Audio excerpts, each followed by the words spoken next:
I think that's what LinkedIn do to you. It helps you create a position in the market that you want to portray. If you want to portray yourself as a thought leader, it will help you do that. If you want to portray yourself as a salesperson, as a personal branding expert, as a sales SEO person, as a content creator, everything you want to do, you can position yourself in that way on the platform and can do so. So even if you are a beginner and if you want to create a personal brand, you want to put your opinion out there, it's not that big of a deal that you have to think it through. It's your personal experience that you can share, which is not relevant to anybody else, which is not related to anybody else. If you put the story out there, you will know that somewhere somebody is reading it and somebody is getting influenced from it, or somebody is getting encouraged through it. If you can change that, if you can share your personal stories, your struggles, your learning, your challenges out there, it's not the same for everyone. But when you put it out there, you will realize that a lot of people can relate to it in that way.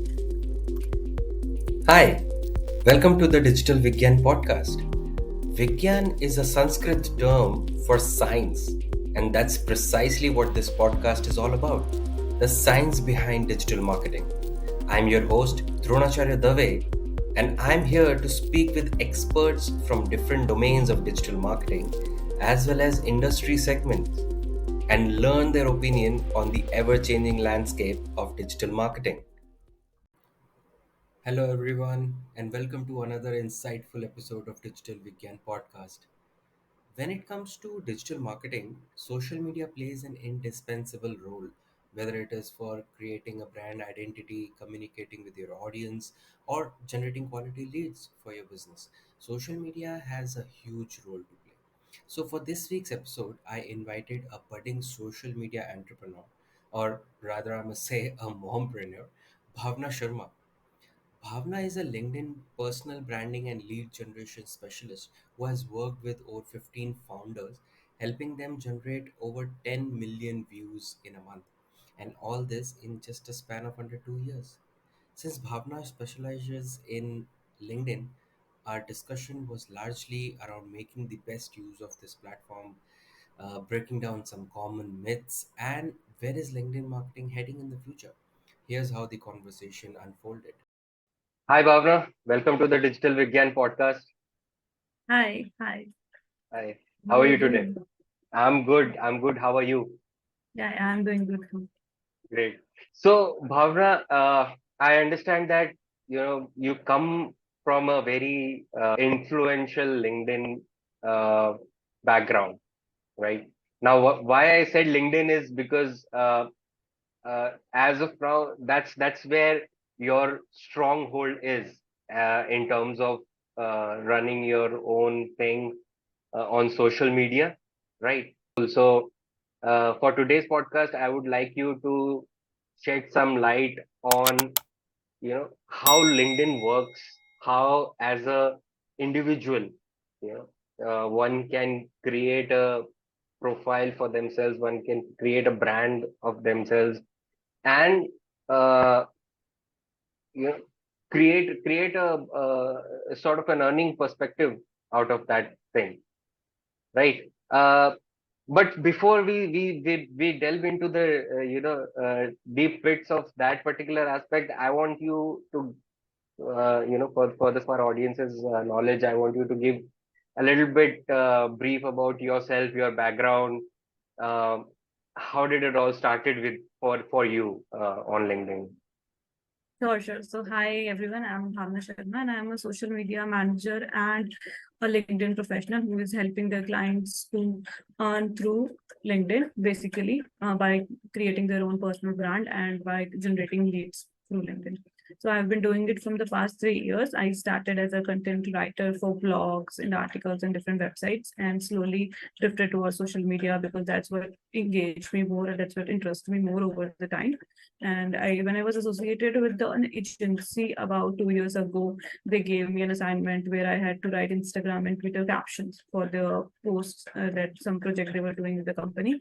And from there on, I realized that how much potential social media has, and it's been a roller coaster since then. That I was so obsessed with social media at a point that I was watching every YouTube video available to learn how social media work, how Instagram, how algorithms are like recognized, and how all of this is working, especially so how you can generate leads through a social media platform. So it was very fascinating to learn, and that's why I just shifted my whole narrative towards as a freelancer towards social media, and that's how I started. And so I started during pandemic, basically, like a lot of us are doing their freelancing work during pandemic. I was a college professor before that as an Okay. engineering teacher, and during pandemic I was pregnant also, so I decided to do something that is feasible for me, that provides me the flexibility and independence to be with my child and to be there for him for the rest of the time, and also earn on the side. So that's how I came across freelancing, and I started from Facebook groups, Upwork, getting clients from there in the initial stage. And then I realized that creating a personal brand for you on LinkedIn could be a game changer, because then you don't have to reach out to people will reach out to you for Right. work. So that was a great Like I did, realization. like I Yeah, did for yeah, this yeah. podcast. Yeah, like you approached me, Yes, and so that's how I think it opens the door for many more opportunities there rather than just your work. absolutely. And it helps you in networking, because as a freelancer you are very lonely. You are working alone on a particular project, and you don't have much guidance or mentorship, and you can't ask silly questions. To whom will you ask? Because there is no You are colleagues your around. own team. Yeah, you are your own team, you are running your own business. If you are sick, Right. your business is suffering. So, something like that, that you are your own person. So after like now I have a community where I can talk to people, I can ask them questions, I can take their insights, and I can relate to their problems also, because they are going through something similar, and I have like made friends over the time who are going through the same journey. So that's how LinkedIn has like improved me as a business professional, as an and as a person also. Right. Awesome. That's really nice. So, I mean, I'm sure, like as a as a newbie, like when you started out, because you mentioned that it was during the pandemic time when you actually started out, with this entire portfolio building on LinkedIn. So, what I want to understand first is, uh, why LinkedIn only, right? Uh, because I mean, I probably I can understand, why you chose LinkedIn, but I would want my listeners also to understand why it was LinkedIn that you chose to, because these days there are umpteenth number of social media platforms that people are probably using to portray themselves as influencers or thought leaders, to say so, right? But what made you establish yourself as a, I would say, a growth consultant, or a social media consultant on LinkedIn only? And what were some of the challenges that you faced while you were starting out? Because I'm pretty sure there must be a lot of obstacles, there must be a lot of challenges that you might have faced when you started out. So these are the two things that I want you to shed some light on. Why LinkedIn only, and what were some of your main challenges? Probably I can also say that something that turned out as a learning for you, because obviously challenges, when you face them, they come across as challenges, but when you pass them, then they become a learning. So what were these things? So I didn't start it from LinkedIn. Okay. So when I Okay. started for my personal branding, I thought Twitter would be much easier to grow, Okay. because it's Great. easier to like write short posts over the time. And so when I started on Twitter, the usual trend of algorithm was like 5 posts a day, like 5 tweets a day. So short tweets I used to do, and I grew. I started in the month of January last year on Twitter, and then for a month I was consistent on Twitter. I was posting 5 tweets a day and going across it. So it was a new account, so I got around like 350 followers in that particular month, Okay. and In then one I month. realized, yeah, in a month. Yeah, and then I realized that it's not adding any value to my users, because when I'm writing a tweet, if it's not a thread, I'm not able to give the particular information I'm trying to give in that short tweet. It's very crisp and very short, and I can't go into the details. So that way, I felt that the platform itself actually share your personal experiences or add examples and shed a light on a particular topic in that particular tweet, because it's a very And short 280 what were character limit. these tweets about mostly? Yeah, so usually I was a content writer from the past 2 years. So I was, when I started creating my own personal brand, like I thought I'll be out there uh, to create my own persona. So when I started that, I thought Twitter would be a great platform to start with. So I decided on with Twitter, and I was writing about personal branding, freelancing, and the third topic was around overall journey of how social media, digital marketing works, like human psychology, like how it affects a particular person in the marketing field when an ad comes out and how the ads are created, stuff like that. So I was writing about those things for a month, and I thought it would work well, but it didn't. So after a month, it was like an epic failure for me. Like Twitter was not working for me. And LinkedIn was in the back of my mind that I'll go and join LinkedIn, because I have heard such good things about it, because of the fact that it is a But very you professional know, platform. yeah, Yeah. but 350 followers in 1 month is not that bad also. I don't know. I felt like okay, I don't. Yeah, it was a good engagement also. Like all the 350 people, I connected with them in the DMs and stuff like that. So I know those 350 people now.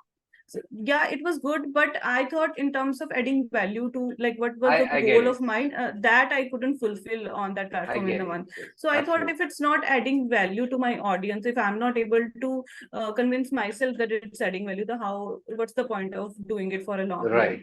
So I skipped Twitter and I came to LinkedIn, because one, of course, I've heard a lot of good things about it. And two, the format itself attracted me. The fact that you can write long post format, you can add articles, you can add videos, you can add images. Like, it was a versatile. And with Twitter, it's more of an humorous and memes kind of things that goes popular a lot. But with LinkedIn, still it's very informative. Like, all the people who are putting the content out there, it's very, very insightful. Like, you can get all kind of knowledge from the platform. So that's Right. what I think attracted me towards the platform, basically, that even with the mindless scrolling of half hour on LinkedIn can give me such a productive knowledge that, of course, Instagram and Twitter can't. Right. So I thought initially when and then I started liking LinkedIn, basically. So when I started on posting LinkedIn, I think it's with everyone. The people who initially starts with LinkedIn and create with big creators actually support you. So LinkedIn is like that. Like, big creators are there helping out. For example, initially when I started, Luke Matthews, Matt Barker, Jasmine Alec, I was with like 200, 300 followers, and I reached out to them and they responded. I asked them questions about how I should start, what should I write with, how should I go about it. And other people who has like 10,000, 20,000 followers, I reached out to them and talked to them, and they actually replied to my queries. And that's what I liked about it, that I actually genuinely make some connection through a social media platform to the people who are way ahead of me, and I'm able to talk to them through the platform. And I thought to myself, that's what I want to do, because I want to help people too. I want to create a name for myself too. And there is an ample space for everyone. Everyone is so helpful for you. So why not? And I was able to create content that actually speaks to the audience, that actually help the audience. So it was a very like great platform to work with. That's why I started on LinkedIn. One thing. And two, at that time I was only doing social media marketing for all four platforms or company pages, basically, and one or two clients for personal branding. So I understood the value of personal branding, but I was doing it for Instagram before that, not for LinkedIn. So from the past one year almost, I have fixed my total focus to LinkedIn and LinkedIn personal branding, and specifically lead generation through LinkedIn. So I've understood a concept that if the professionals, if the businesses are mostly hangouting on this particular platform, it's important for the brands, for the persons, for the founders to be out there and giving their uh, giving their best versions, showing their real shelf around on the social media platform. So it was very important for people to do so, and it creates a quite a network for themselves. For example, as B2B owner, B2B founders working on LinkedIn and creating their own content on the platform and showing up every day and talking about his business, it creates a name, it creates authority, it gives credibility for the particular brand. And when you're looking for those kind of services, that person comes in your mind. Right. So that's what I think. These nitty-gritties are what detailing are what attracted me towards the platform, and that's why I'm more focused on generating or helping people to get leads from LinkedIn and get yourself out there and create a brand, create a personal brand, create your authority, and build your visibility, brand visibility there, so that you can connect with people or network with people on a better level. So yeah, that's what I think LinkedIn is all about for me. And for the second part, you asked the challenges. Yes. Yeah, so challenges, I think every day we are facing one or second kind of challenges, because first was consistency. Consistency in the sense that I don't preach consistency like you have to post 7 days a week. You don't have to do it daily. Whatever works for you, but you still struggle for it, because 3 days a week is also when you have, like, for me, basically, I have a 3-year-old at home, and I'm working from home. So there is no boundaries. Like, I have created that I have this space and I'm working for 3 hours, don't disturb me. That doesn't happen. I try to do that, but it doesn't happen on the long run, because you have your kid who is dependent on you fully, you have your family who's dependent on you fully, then you have to travel and stuff like that. So consistency takes a backseat usually, because it's social media, you can always come back. But that's a loss there also, because when you come back after a week or two, your impression drops, and you lose the sense of, oh my god, why am I doing it? My impressions has just dropped. You feel depressed about the fact that you are saddened by the fact that it's not working how it should be, and then you start neglecting that point, that it's not working out, let's leave it, or we try to give up and something. So this is something that I have constantly been struggling with, to be like consistent. I have become consistent, like I am posting 4 times a week, and I'm not pressurizing myself to post on weekends now. I used to do that before when I started out, that I have to post on weekends. But now I don't do it anymore, because I understand that my audience also need quality. I can't just post for the sake of it. And the second part is, there is this new LinkedIn coming up. This algorithm is supporting pictures a lot.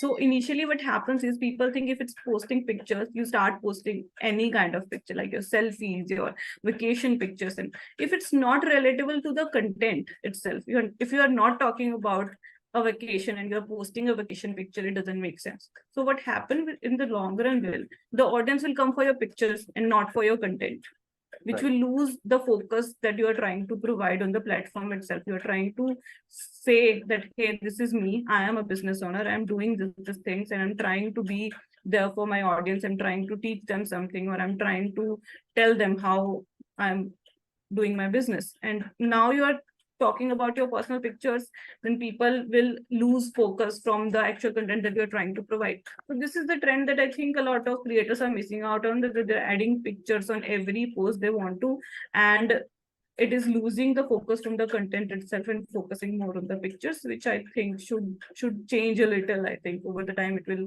I hope it changes, because I love the text-based platform more. Absolutely. I concur with you on that particular point a lot, because that's one, and there are several other things which I personally would want LinkedIn to actually just completely barred from happening. But No, yeah, I'm not against about adding your pictures. I think it's necessary to add it your has to be pictures. relevant. Yeah. It's because The way you're doing you it has have to be to be. relevant. Yeah, you have to be a face of your brand, because face makes remembrance. So if you're putting your picture out there, the person, the audience you are, the audience who is reading your content will relate that person to that particular content. And for example, you are seeing these yellow batches these days on LinkedIn, where top voice, top social media voice. So people are remembering that who's the top voice. So that person, so even the name, if they don't remember the name, they can remember the picture. So it's necessary to put your picture out there, but not with every piece of content. Not every piece of Exactly. content require your photos. That's what my saying is. You can add your pictures, but the picture should be professional. You don't have to put a partying picture or put a clubbing picture or put a vacation picture on the platform if it's not relevant to the content itself. Exactly. I think it doesn't make sense. Because it on overall experience for the audience, I think they lose the authenticity of the platform in a way, because we are doing that on Instagram already. We are Exactly. posting pictures at the, so we don't. Absolutely. There is a difference between LinkedIn and Instagram because of that particular reason, and we don't want to lose that over the time. Absolutely. So that's like my urge to every creator, that if you are putting picture out there, please don't put pictures just for the sake of it, Just for the sake of it. or it has to be relevant in some sense. Absolutely. Absolutely. I totally agree. So now I want to talk about what you're doing right now on LinkedIn, right? Of course, you explained about how you started and the kind of work that you are into, which is basically helping brands with lead generation and establishing a brand identity on LinkedIn, with thought leadership sort of content. Uh, so what I want to now start into the discussion is about your clients, right? The kind of clients that you cater to. And I read somewhere, I think on your social media profile or somewhere I read that you've written that I help with social selling, to the clients. So I want to talk about first on that, like what is social selling, and what exactly goes into that? How do you go about doing that? So social selling is something networking with your customer before selling them your services. Okay. So there are two kind of selling basically. One is where you cold reach out to them. For example, you just interruptly send them a mail that, hey, this is the sale going on, or this is our product, buy it. And second is you're creating a story behind your brand. You are sharing your values, you're sharing your vision, you're sharing your vision on the social media platform, and you're attracting customer through your content, like who you are, and you're building a credibility around it. And when you network on a one-to-one level on a social media platform with your customer, you are building a relationship. So that networking is resulting in selling itself. When Right. the customer is reminded of you when they're talking about a particular product, then they are in your mind, like customer has you in their minds, and then they buy your product. That's what I think social selling is all about. So for me, what I think social selling exactly is when you one to one make a connection with your customer on social media platform, and then pitch them rather than just directly cold emailing them.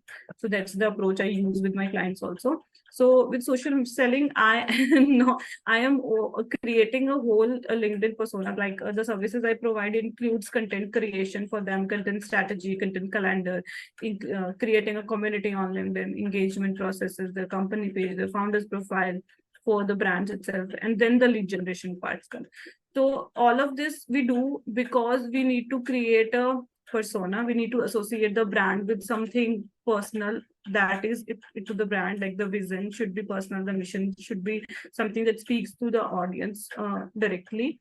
And then we tell the customers about our services, our offers, what we are providing, so they can relate and build a trust towards the brand itself, towards the person itself. And the same goes for thought leadership. As you said, it's a overused term nowadays, but thought leadership is something I believe that somebody in the field who knows a lot of things, who is capable enough to tell you what actually goes inside the industry, Right. what are the trends, what are the like challenges, what are the problems, what are the gaps, and they can share their inner insights from the industry trends on the social media platform. That makes them a thought leader because they know what the future would be like, because they're working in the field for a long time.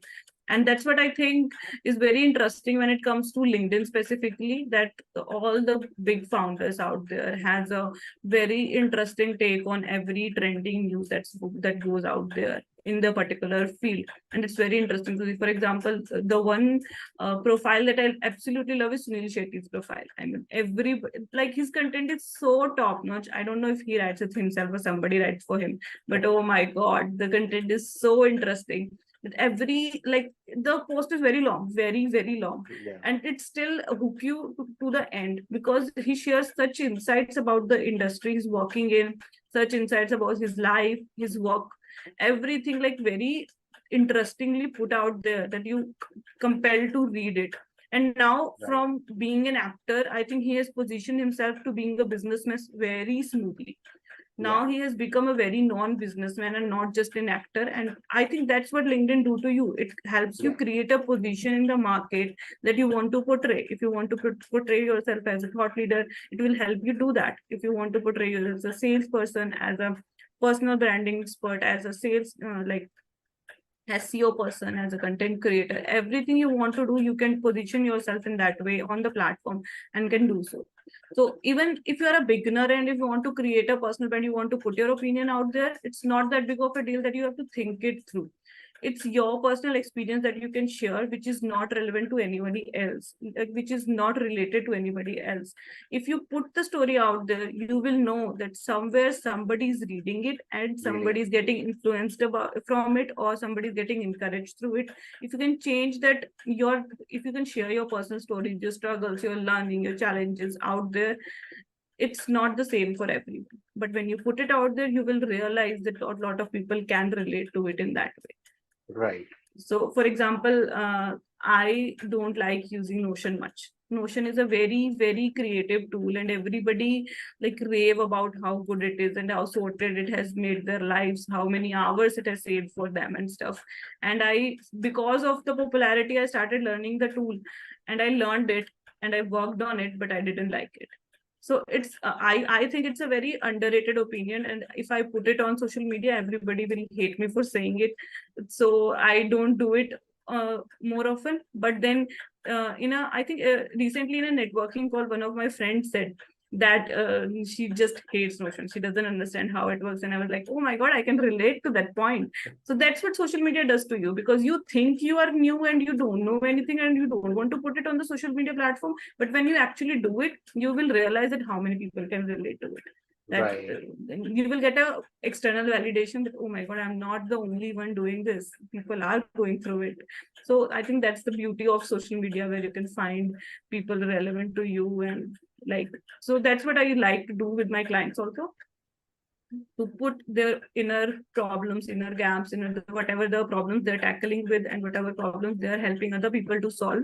I try to put those things on the platform with their profiles, so that more and more people can connect to them, relate to them. And that's how we want to build our personal brands, basically. And the other part is lead generation, which is more on the strategic side. Like we have particular strategies that we go through to help get outbound and inbound leads both for Right. our customers, for our clients. Right. So, when you say we and our clients, so like, is there a team? Do you have a team? Yeah.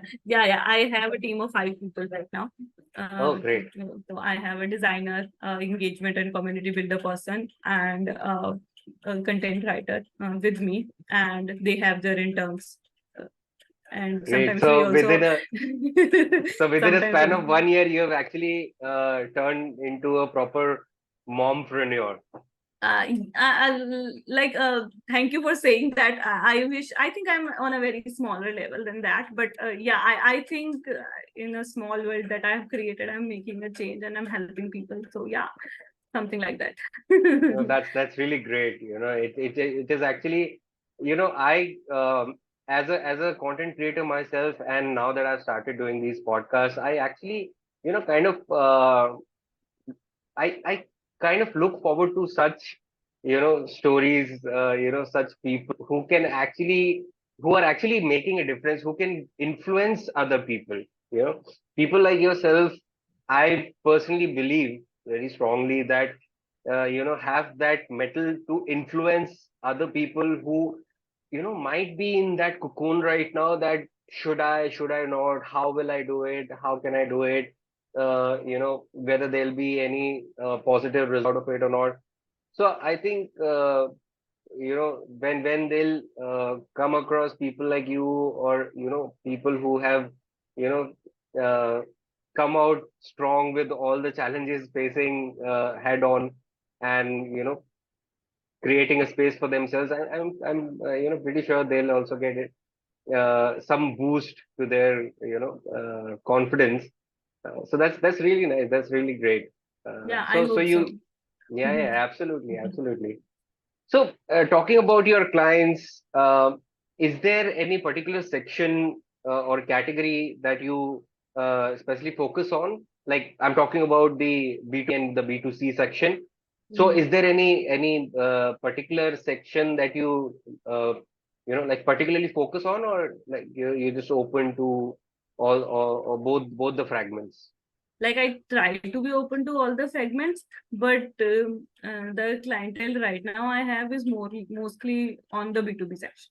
on the Because B2B? one LinkedIn has more opportunity, has more potential for the B2B section rather than the B2C sector, because the businesses owners and founders and coaches are more out there, and the people who can like be there in like clients are out there. And when it comes to B2C, I think Instagram would work much more well. I was just about to say that. Yeah, Yeah, I think Instagram is a better platform. But initially, while I was working on Instagram, I realized that customer is more reluctant to buy from people if they are showcasing the particular product on the platform through various reels, and saying their qualities and quantities and how much they're selling and the customer testimonials and stuff. I think Instagram is a better platform for B2C in that sense. right. And for B2B, I think it's more on services, because more professionals are on LinkedIn right now. So I think LinkedIn works better for B2B. For I think for maybe it works for B2C also very well, but for me, I have been able to work with clients on the B2B sector more and been able to produce results for them. So I think it's on the B2B side for me. Yeah. Right, right. No, no, no, Mhm. absolutely. In fact, this is again like you had an opinion about when you were talking about Notion, and you said that might be a very unpopular opinion. So even I have this one opinion, which I don't know how many people would probably Relate relate to to it. it, Yeah. Yeah. or would agree to it. It's a very unpopular opinion, but as per my as far as my understanding goes, and what I have understood about these two prominent segments of customer customization, which is B2B and B2C.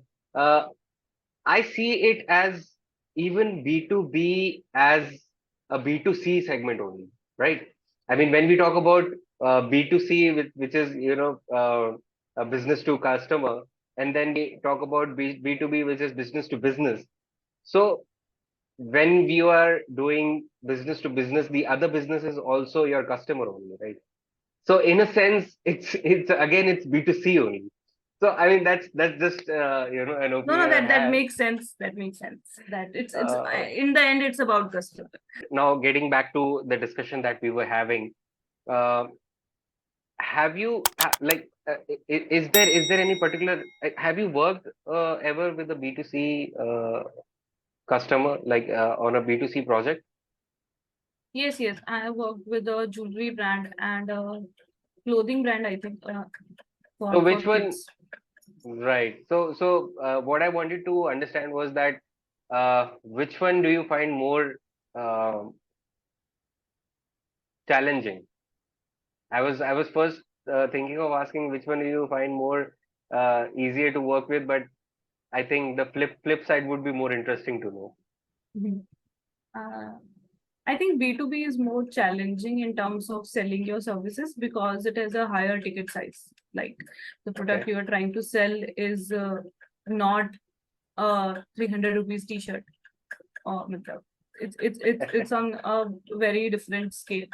Right. So it takes a lot of nitty-gritties, or it takes a lot of convincing for the other person to actually collaborate with you, to actually come on board and get your services from you, because it's a very high ticket size.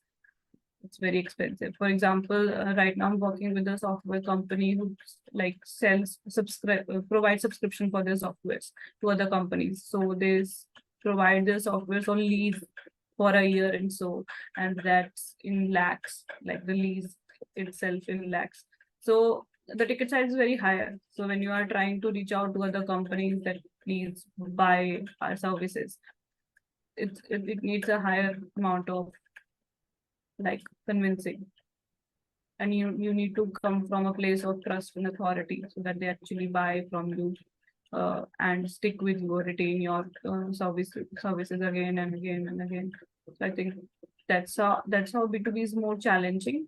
And B2C, I think the one challenge I think for B2C is mostly is catering the larger audience, Right. because there are a lot of customers who would buy your products.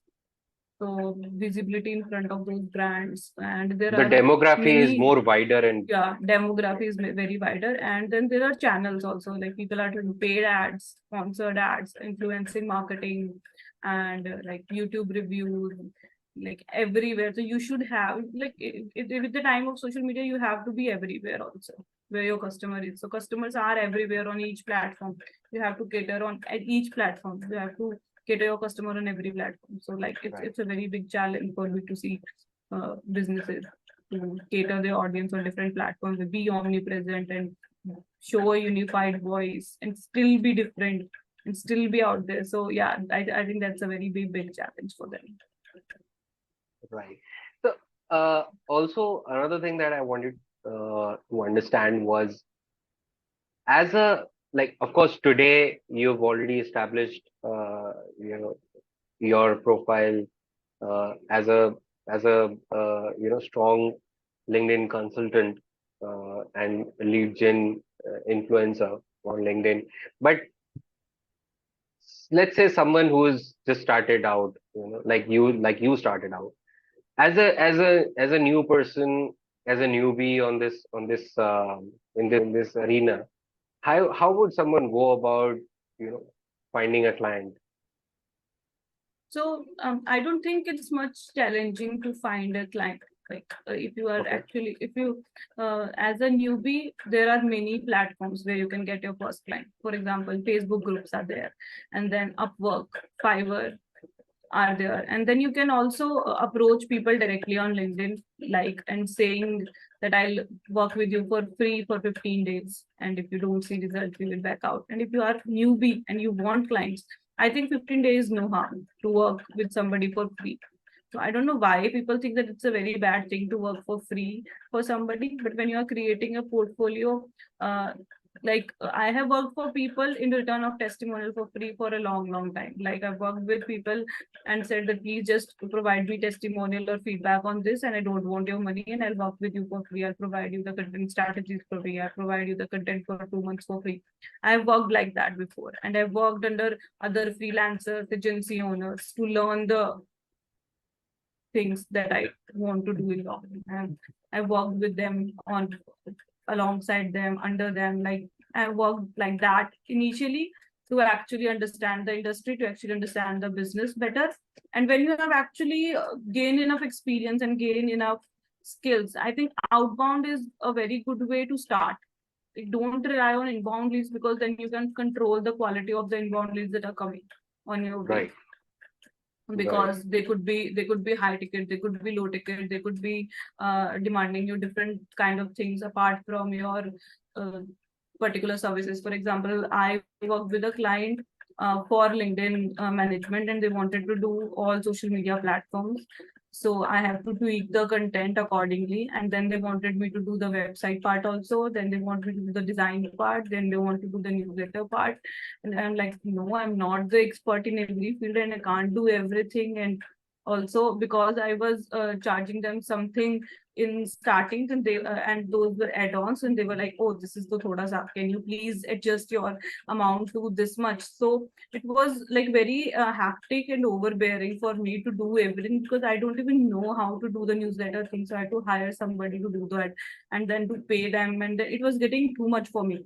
So sometimes that happens when you are trying out, that don't be afraid of, like, don't say no to every project that comes to, but don't say yes also, because you Right. need money and you are desperate for it. And that doesn't mean that you say yes to everything that comes your way. Because it happens with a lot of people when they're starting out. So I think when you're starting out and you want to build a portfolio, basically, because the portfolio will help you get good clients. Because when you show results, show the people that you worked with somebody and you have created these results, you've got results. So to create that portfolio, you have to work for free. For some people, you have to work under other freelancers or other agency owners or other creators. You can also pick clients from Facebook groups or Twitter. Also, when you search on the Twitter bar like content writer, you will get many posts that people are looking for content writers. You can just apply to any one of them and then start working with them. You can do the same thing for Upwork and do the same thing on LinkedIn. So there are many opportunities to start. The most important thing is when you get a few clients in the starting, then how do you make the jump? Right. So for that part, I think you need to have a strong portfolio and a sales mindset. Like, you shouldn't be afraid of selling the services. So for example, when I was starting out, this is what I struggled with the most, like the selling mindset, because I was coming from a teaching background. I was teaching before, and selling is not something that comes easy to me. I'm even afraid of asking my own money that I've given on loan to somebody, like, please, I think that return my that goes with money. a lot of people. Yeah, so because that's the kind of thing that I can't even ask for my own money. How will be I ask the client to provide me like this much amount? So the jump was very tough, but I learned a thing that if you're confident in your skill, if you're confident enough that I'm providing the result and I deserve this money, so that Right. mindset shift, if you have that mindset, then you can actually ask for the bigger money. And when you ask, you will realize that most of the people won't even say no. Right. They will be happy to give you, because they're getting the results, they're getting the ROI behind it. So for example, for B2B, when you are talking about lead generation on LinkedIn, when they are able to close high ticket clients, when they are able to close 2 or 3 clients in a month who are paying them more than 1 lakh rupees, they will happily pay you 50,000 rupees for that job, Right. right? That's Absolutely. the point. If you're confident in your skills, at some point you have strong portfolio to back up, then just don't be afraid of quoting a higher amount that you think you deserve. And after a point, you will realize on your own that I'm charging less. And you will, because Right. don't charge on the basis of the amount of work you are doing, charge on the basis of the amount that output you are giving to your client. Like Like, until maybe unless take you 2 hours. we, yeah, until unless you don't trust your own self, nobody else will. Right. Yeah. The first point is believe in yourself, believe in your skills, believe what you are doing, and believe in the output and ROI that you're doing. So, for example, you think you can create a lead generation strategies in 2 hours. I mean, it's not 2 hours, but let's suppose that it's you can do it in 2 hours. So when you will say to the client that it will take only 2 hours, client will not pay you a big amount, Absolutely. because it takes you 2 hours now, but it must have taken you days in Absolutely. past in your experience. So you're not charging for the particular 2 hours, you're charging for the experience that comes with it. You're Absolutely. charging for the strategy that you're unique to you, that you've created, and you are confident in your skills. And think about how much value it is generating for the client and charge accordingly to that. So for example, when I started out, of course, I used to, like, with freelancing, it's a very uncertain thing, and sometimes client doesn't even pay you the money after getting the work. It happens with a lot of people, I think, but it comes with a lot of learning. So now, after like going through such and such things a lot, I have my own contract in place. I charge advance payments to ensure that I don't have to face those things. I have a notice period for offboarding the client. So I don't have, like, I work for them, so I deserve the money. So I have a contract in place so that nobody loses the money on the things that we have worked with. And like, after the contract placing and thing, it has worked very good for us.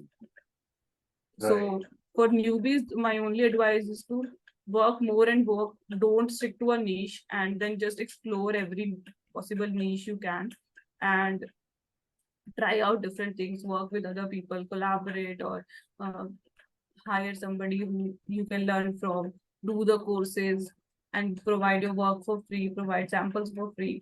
And then you will be able to get clients very easily when you have a strong portfolio. Right, right.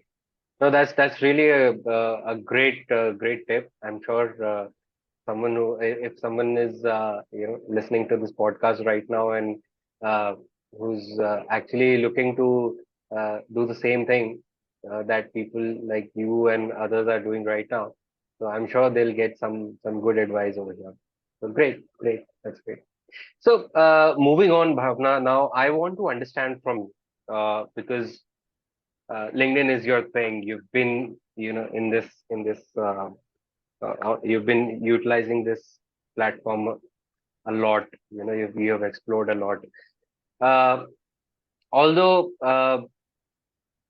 it's not been a long while, uh, just a couple of years, 3 years, but uh, I'm sure while establishing yourself, you must have gone through the past, the kind of utilities that were there available on LinkedIn earlier and how it used to operate, things like that. Um, so what I want to understand from you is, uh, according to you, what has really changed today on LinkedIn in terms of uh, the kind of content that is like the one that you mentioned earlier during our discussion, where you talked about how people are posting their images these days. Most of them are not even relevant to the content they are putting out along with it. Uh, so on that particular, taking that thing forward, I wanted to understand that how do you think things are changing on LinkedIn these days, um, from past to now in terms of the kind of content that is going out there, the kind of engagement that people are getting, like the brands that are getting, the influencers that are getting, and the engagement in terms of users, what kind of content they really are engaging with, uh, and also how is branding evolving on LinkedIn? Overall, according to you, how are you seeing this? Because I, as per my understanding, there has a lot of change, evolution that has really happened on LinkedIn over the years. But I want to understand from your point of view, what do you think? How is it changing? Is it changing for good? Is it bad? Like, it's very rapid. The pace is very high, very low. What is it? What is your take on it? Firstly, you keep saying that I'm an established creator out there, but I'm not. I think I'm still just starting out. I'm not a very big creator right now. But yeah, so from what I've observed, that people were See, I tell you, there are very there are big on. there are many people, if you'll compare that pie chart, right? So that 20-25% who are actually in the further stages, you are there. So that's why. Thank you so much. Yeah, so I think LinkedIn has changed enough content perception in a way that before it was more of a learning and experience sharing kind of thing, but now it's more of an actionable tips. I think, for example, when somebody is posting, people used to post like 7 learnings from my business, but now it's more on the side of how you can do the same thing too. Like I did it, how you can do it too. So it's Okay, more on the yeah. action step taking. The content is leaning This forward to this is that, how where you it's can do things, and yeah, it's more on like I did it, now you can do it too, how you can do right. it too, how I did it. So it's on that side too. And the second change I've observed, I think now people are becoming more real and more authentic. They are okay about sharing their failures and their challenges and their like bad things about their life also, and not just like the good Like and this, happy they're part not of it. shying away from sharing their struggles. Yeah, they're not shying away from sharing their vulnerabilities. In fact, they're using If it you- as a tool. yeah. I think being real and being authentic on the platform is very necessary, and Right. people sometimes either overuse it or undermine it, and they only show the happy bits about it. But this is, I think, changing these days, that people are becoming open about, hey, I couldn't come to this thing because I have this particular issue and I'm struggling with this. And the mental health topic has been uh, picking up in the on the platform itself, and how people are becoming more helpful and providing values. Even so, for example, I think there was a sales mindset also before. People used to limit their knowledge of sharing in a particular domain so that they can ask for money or sell their courses later on. And now people are providing that knowledge actually for free. So that has been a biggest change I have seen across the platform. And of course, the carousels are becoming a big hit on the platform. People are loving the Absolutely. carousels. So that has been a very, and the groups, I think people think that groups has lost their values these days because nobody posts or stuff like that. But it's a great place to connect with your target audience, to connect with It your is, yes. like-minded people. And I think people very really underuse it, I think. Yeah, I So mean, groups. I think I totally agree. Groups, communities on LinkedIn, I think they are a very useful platform, a very good platforms for connecting with other like-minded people and sharing knowledge. But these days, even I am mostly finding people using groups mostly to you know show some ads or promote some let's say some webinar or something. So they're just using a Yeah. promotion basis and more of promotion and less of connection, I think. Yeah, I think it's a very underused that way, because there is a Yeah, lot of potential to have a good discussion on the platform about things. So I think people should use it more on that platform, like more on that scale, rather than just promoting themselves or promoting their particular projects and services. right, right. So, Bhavna, I would again like to thank you. This was a really, really interesting session. It was a really informative, insightful, as well as inspirational session. I really thank you for giving out time on a Saturday. I know you have a young kid to take care of, but you took out time for this podcast. So thank you once again. The pleasure is all mine. It was nice having a conversation with you, and I hope that somebody who's listening to it could help with the conversation that we had today, and it helps them do something good. Absolutely, absolutely. Thanks, Bhavna. Thanks. Thank you for tuning in. If you like the podcast, please do subscribe to my channel on Spotify, Amazon Music, Apple Podcast, and Google Podcast.